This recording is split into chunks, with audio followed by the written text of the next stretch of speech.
Without search engines like Google and Bing, the internet would be largely useless. How would we ever find the tools and information we need to get through a normal day of work or play? But getting a new search engine to the point where it can respond even to our complex and unexpected requests with relevant results, and in less than a second, takes an immense amount of effort and money.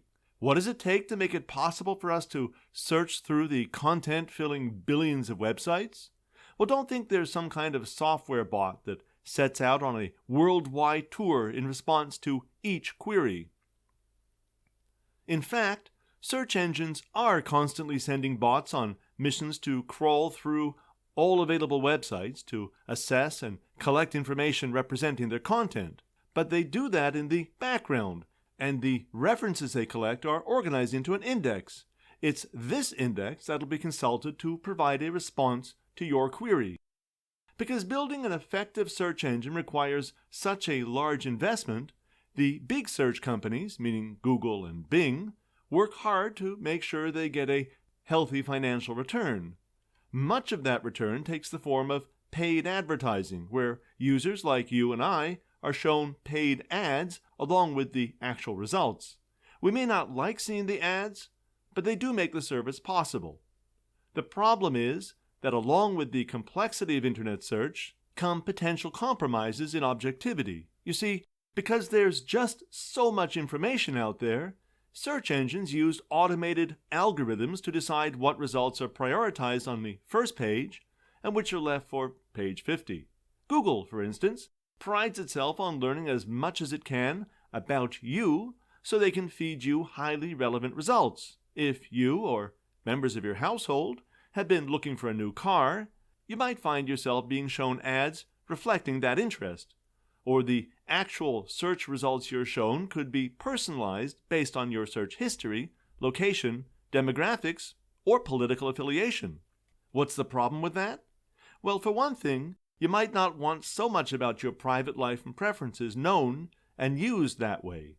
And for another, the personalization of your results might mean that you're being kept from even knowing about the full range of resources that are out there. We have no way of knowing one way or the other, but Google or Bing might have a financial interest in having you shop at Walmart rather than Amazon, or online rather than a local store. If that's what they prefer, then you may never actually see results from local stores and never know they're an option. In the political realm, it's entirely possible, in fact, many experts are convinced it happens.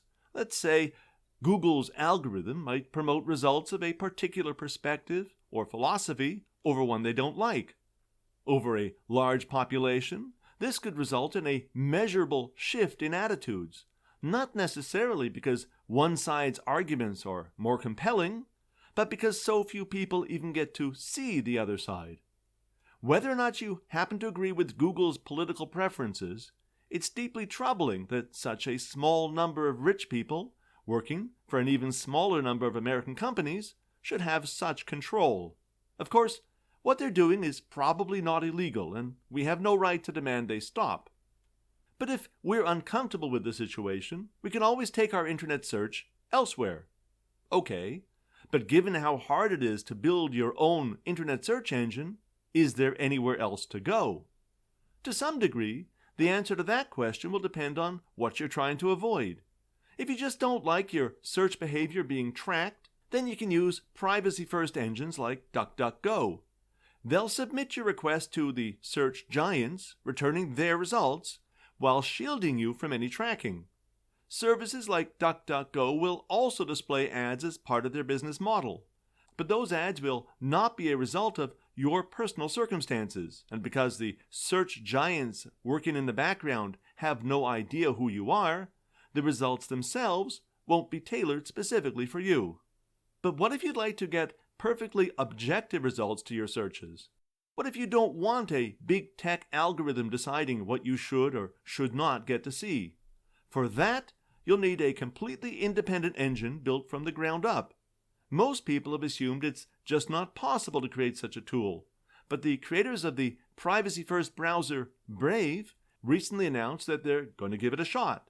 It's still too early to know how successful the new Brave search service will be, and they're considering charging a small monthly charge to cover their expenses.